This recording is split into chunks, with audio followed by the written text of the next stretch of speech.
O Senhor esteja convosco. Ele está no meio de nós. Proclamação do Evangelho de Jesus Cristo, segundo Lucas. Glória a vós, Senhor.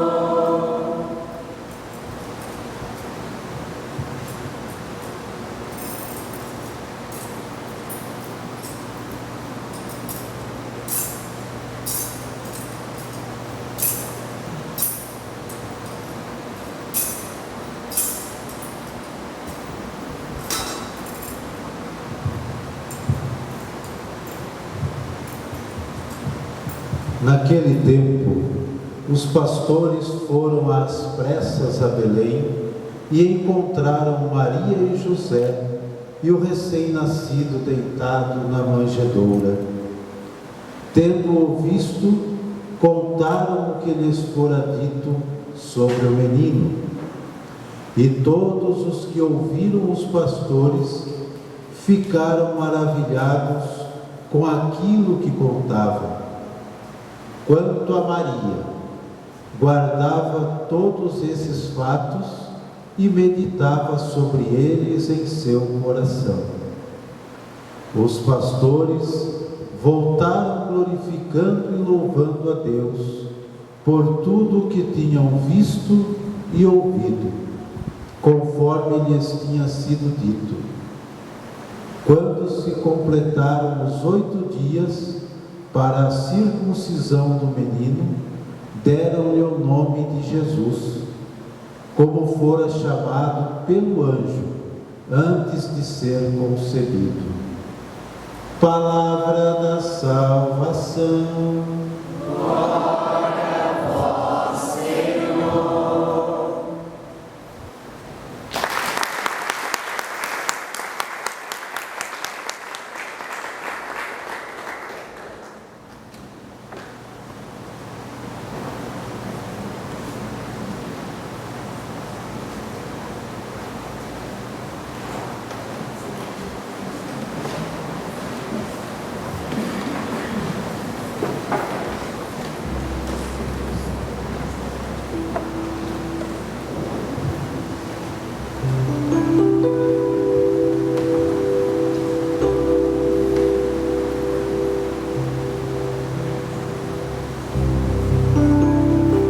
Queridos irmãos e irmãs, nesta manhã nós temos a graça de iniciar o nosso ano celebrando a misericórdia de Deus, porque é assim que queremos viver esse ano de 2016, mergulhados na misericórdia de Deus. E teremos como companheira durante este ano a grande Faustina Kowalska, tida por louca por muitas das suas companheiras, mas talvez a misericórdia beira um pouco a loucura, não é? Porque a misericórdia é amar quando a pessoa não merece ser amada. A misericórdia é dar uma chance para aquele que você sabe que não vai ser fiel. Por isso, a misericórdia de Deus, ela nos constrange, porque a misericórdia, ela é esse amor de Deus que é capaz de tirar do mal coisas boas, que é capaz de tirar coisas boas de uma situação difícil, que é capaz de acreditar em nós quando todo mundo já desistiu de nós. Essa é a misericórdia de Deus. Um Deus que continua acreditando em mim, mesmo quando eu já não acredito mais em mim. E aqui a palavra misericórdia, que tem como uma das suas raízes a palavra hesed, que significa as entranhas remexidas. É exatamente assim que Deus nos ama. quando algo nos acontece, dói nele.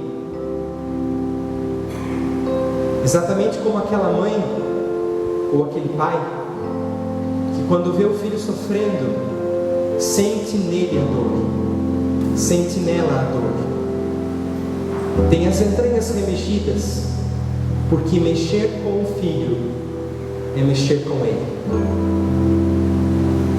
E parece que dói de forma dupla. Dói pela mãe e dói pelo filho. É exatamente assim que Deus nos ama. Às vezes a gente pensa assim: nossa, onde é que estava Deus quando eu sofri aquela decepção? Onde é que estava Deus quando eu passei por aquela situação? Exatamente ali ao seu lado, sofrendo a sua dor. Isso é a misericórdia.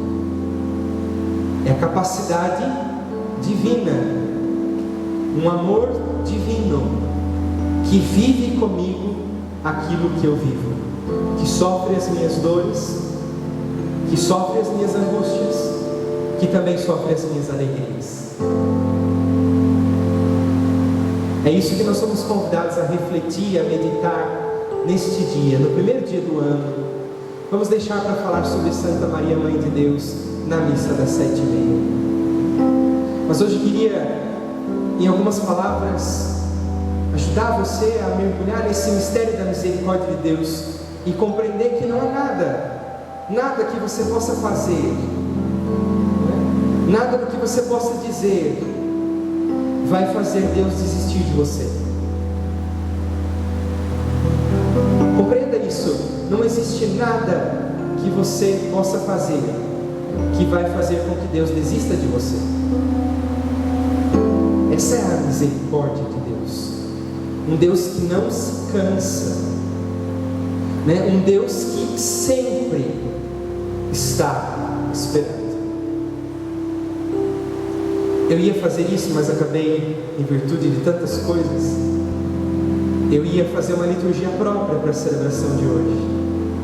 E ia escolher como texto do Evangelho o texto, a parábola do filho pródigo.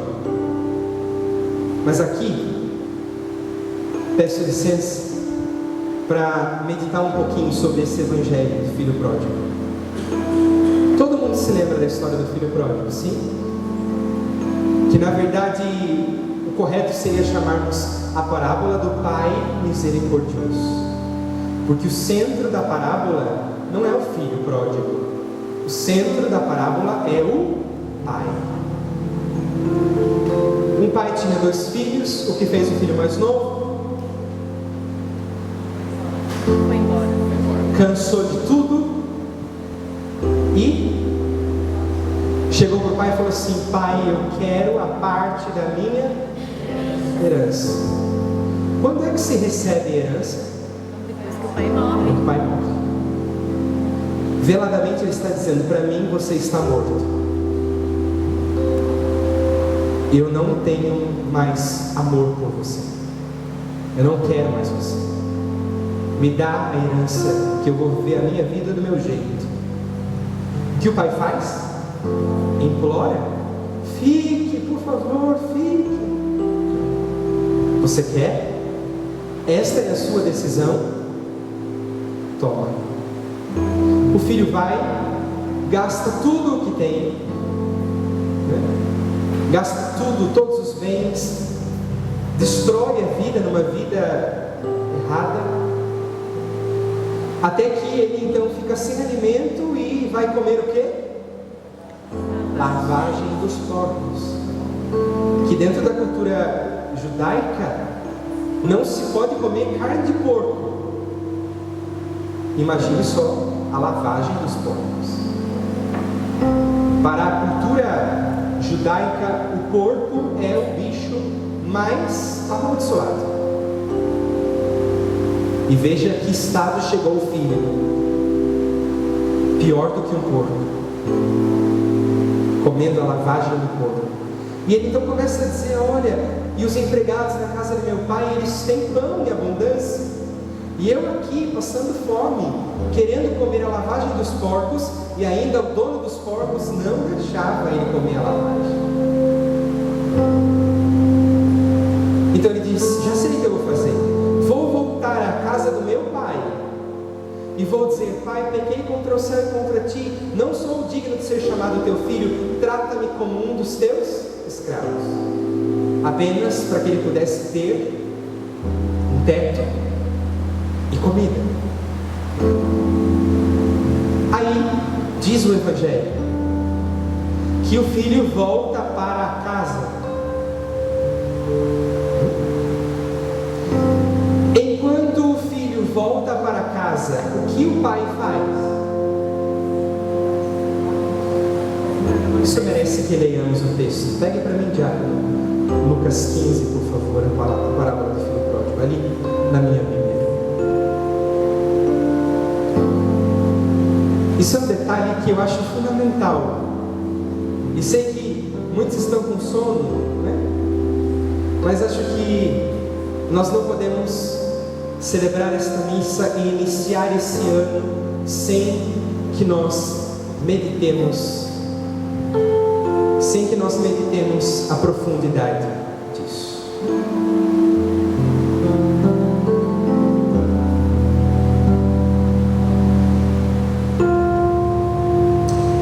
Levantou-se, pois, e foi ter com seu pai, filho pródigo, que disse: eu vou voltar e falar para ele me tratar como um servo, para me dar apenas telhado e comida. Nós estamos no versículo 20. Levantou-se, pois, e foi ter com seu pai. Estava ainda longe quando seu pai ouviu. Isso é um detalhe do Evangelho que nós não prestamos atenção muitas vezes. Como assim? Diz: o filho estava ao longe e o pai ouviu. Como é que o pai ouviu? Porque desde o dia em que o filho saiu de casa, o pai não fez outra coisa a não ser esperar.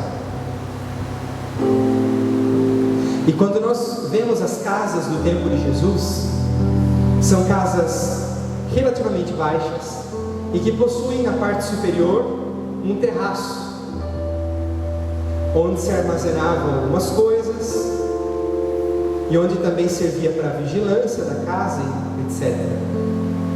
Mas quando o evangelista diz que ao ver o filho ao longe, o pai já conseguia vê-lo, é porque no exato momento em que o filho saiu de casa, quando o filho pediu a herança e foi embora, o pai imediatamente se colocou numa posição de espera e não sossegou enquanto o filho não voltou para casa. Por que o pai consegue ver o filho imediatamente? Porque desde o dia que o filho partiu de casa, o pai não fez outra coisa a não ser ficar esperando o filho voltar. E é exatamente assim que Deus faz comigo e com você. Quando nós nos afastamos, quando nós fugimos, quando nós pedimos a nossa parte da herança e queremos viver a nossa vida do nosso jeito, o Senhor não faz outra coisa a não ser contar as horas e os minutos para nos ter de volta nos seus braços. Continua ainda no versículo 20.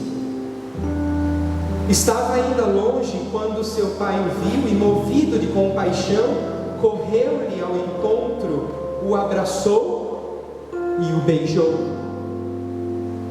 Aquele filho que veio fedido, que veio sujo, que veio no meio dos porcos, que veio de uma vida de pecado, o pai não está nem aí. Não está nem aí com a sujeira, não está nem aí com o fedor, não está nem aí com as feridas, não está nem aí com os erros que o filho cometeu. O importante é que eu tenho o meu filho de volta. E é isso que nós celebramos no mistério da misericórdia. Um Deus que, mesmo quando eu estou fedido, sujo, no pecado, na sujeira, na lama, Ele me envolve, me abraça, me beija e se alegra porque eu voltei. E se alegra porque me tem de volta nos seus braços. E se alegra porque eu estou de volta na casa do Pai. Eu penso que o Senhor hoje quer dizer para mim e para você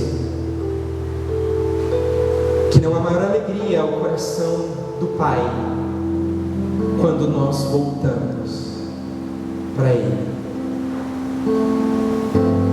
Não importa quantas vezes você cair, tenha a certeza de que você pode voltar todas as vezes que você quiser voltar. Não importa quantas vezes você errar, todas as vezes Deus vai estar te esperando.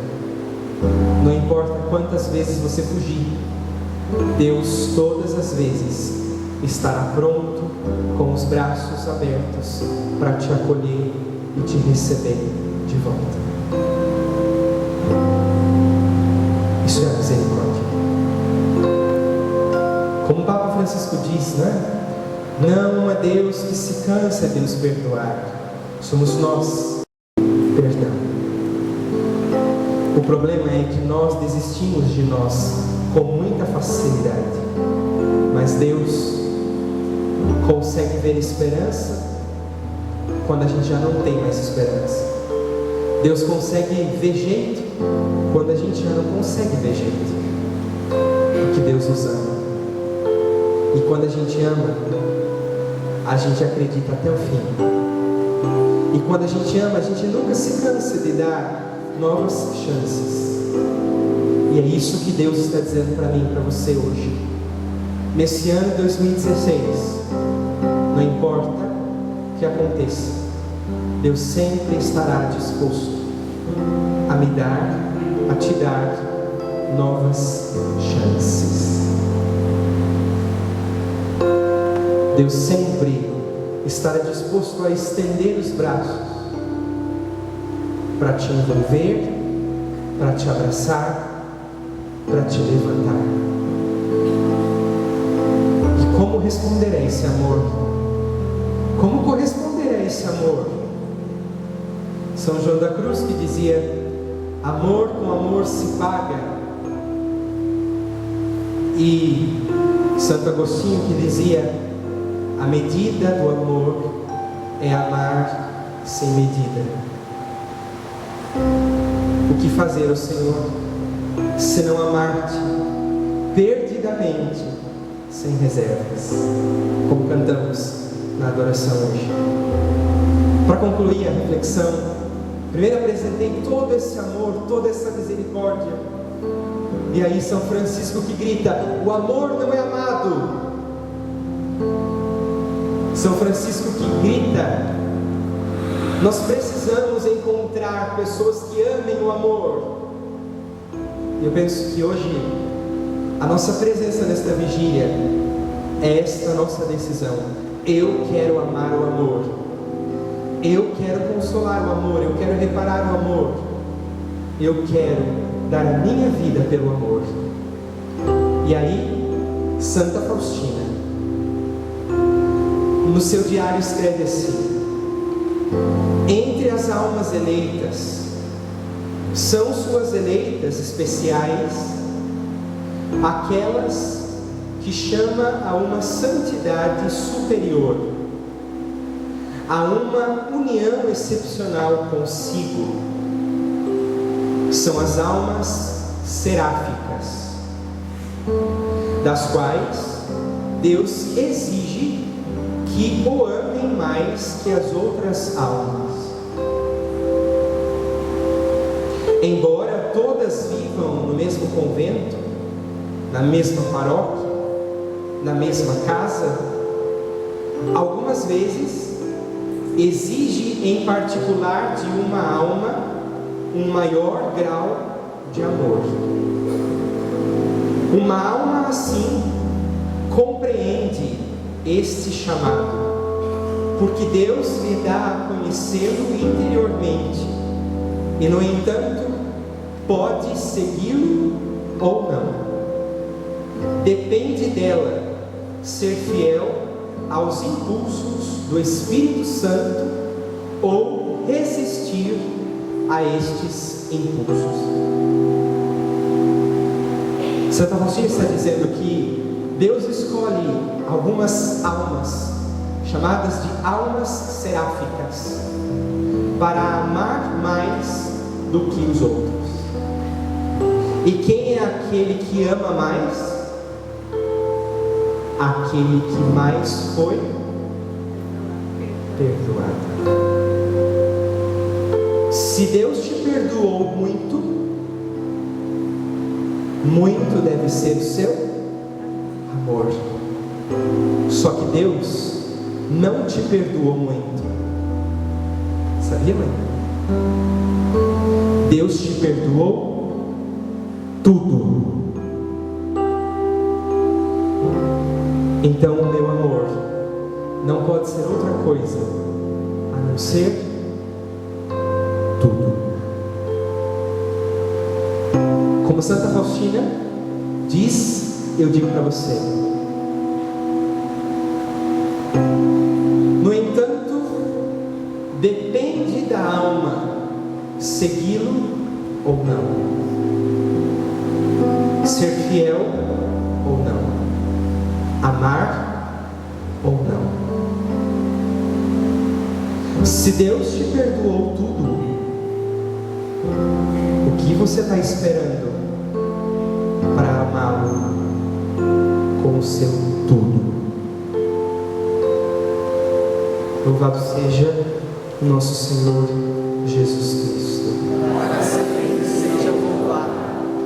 No altar do Senhor, vamos colocar a nossa vida, colocar as nossas intenções, colocar o nosso coração, para que esta Eucaristia inflame em nós este desejo de amar o Senhor com o nosso tudo.